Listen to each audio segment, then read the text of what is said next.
Hey guys, so in this guide we're going to talk about solo survivor mode and more precisely what the game plan is, which ruins you need to look for, which class you should pick, how to beat each Jotun, and I'm also giving you some tips along the way. I will not give you the same exact tips as in my last video. This little guide will be split up into 3 parts: early game, mid game and late game. So first of all, golden horns don't drop in survivor mode, so you should farm for some to be able to craft late game armor and weapons, because in order to unlock this achievement you'll have to play for approximately 16 to 17 hours, so you want the best stuff. You could also gamble for the right ruins if you have too many. We're talking more about ruins a bit later on. Tip: while farming for golden horns, look for golden eggs. They double or possibly triple your horns when exiting the world. 3 Jotuns plus Fenrir plus 1 golden egg equals 16 horns. There is no endless winter here, or endless nights like in Saga mode. You only have long days or short ones. You will not find the wolf here. Jotuns are the main concern. They can level up to level 50. So I picked the Seer class for this. It's without a doubt the best class at the moment for solo players. The Seer's passive can help a lot early game. It heals you and the NPCs as well. Early game, go for attack speed. That means higher damage, and it can also proc his passive more often. Tip: before starting a run, set the map on large or you might regret it later on. Now, the main concern early game will be blood moons. So you want to start off by gathering as many resources as possible. You need to build some defense by day 4, first blood moon. Prioritize the upper and left side of the village. Start off by leveling up the NPCs, build the gate. It's going to make it a lot more manageable. Early game you should grab some easy quests as well. They're the closest ones and you can do them while exploring. Tip: if you need pelts or red meat for the quest, animals have very low visibility during the night and you can kill them very easily. Not the wolves though, they still see you from miles away. After the first blood moon you'll have to face the first Jotun. We're talking in depth about them in the late game part. The main strategy is to bring it down to like 2-3k health, then let him continue walking towards your village. When you get a notification that the Jotun is close, be prepared to finish him off or let your archers do it. This way we delay the next spawn, so you'll have to face fewer and weaker bosses. This is why you should also set the map on large, because it'll take longer for them to reach your village.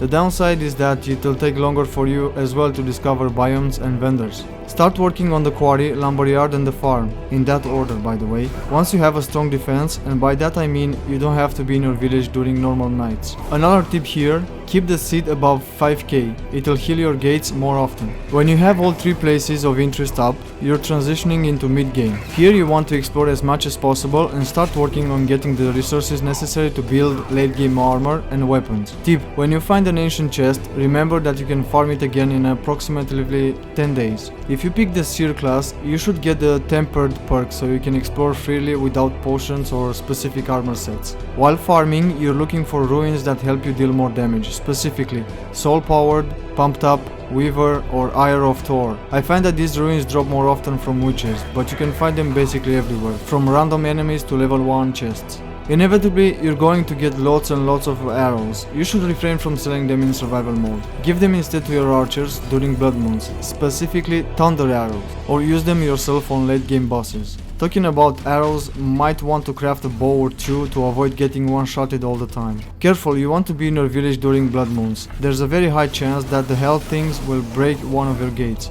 To minimize the impact, build or loot some enchanted tripwires and place them in your village. Tip: if you want to get some pressure off of your gates, don't open it. Drop down like this. This is more valuable if you're playing online. Farm until you get 1 or 2 even more soul powered ruins. The downside is that you need to have 10k souls on you at all times. To prepare for the worst, buy soul potions and store them in your inventory. That way when you die, and you will, you can get back on your feet and deal the same amount of damage immediately. Ideally, you want the best fire weapon for the Ice Jotun, the best dark weapon against the Wind Jotun, the best ice weapon against the Fire Jotun, and the best thunder weapon against the Dark Jotun. To prepare for the late game, you should make sure that you can craft a few invincibility potions. The effect lasts 15 seconds.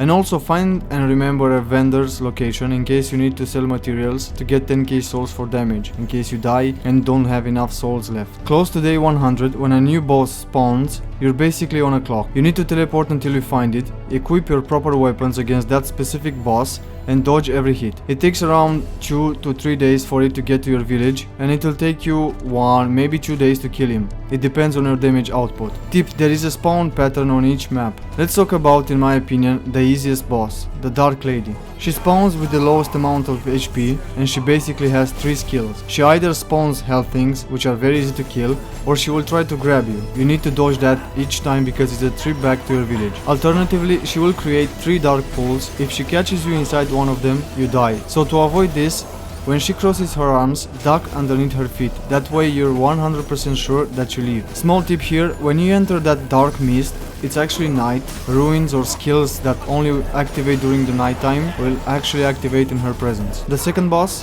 the Thunder or the Wind boss. This one has 2 forms. If he's on foot, take out your bow and start bullying him by shooting his thunderbolts. He will eventually transform and spawn more thunderbolts. Just hit one and they'll all explode. The third easiest boss, in my opinion, the Ice boss.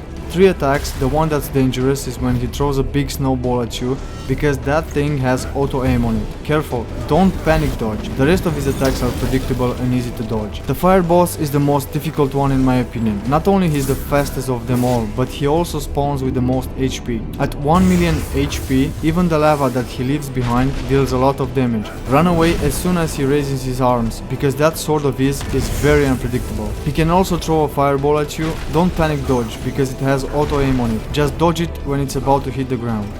As a final tip, after you're done with Saga mode or this 100 challenge, sell, buy and resell until you have nothing left, so you can make huge progress towards this achievement. So this was it, guys. I will not make guides longer than they have to be. I hope you make it to day 100, and I hope you got something useful out of this one. Thanks for watching, and have a good one.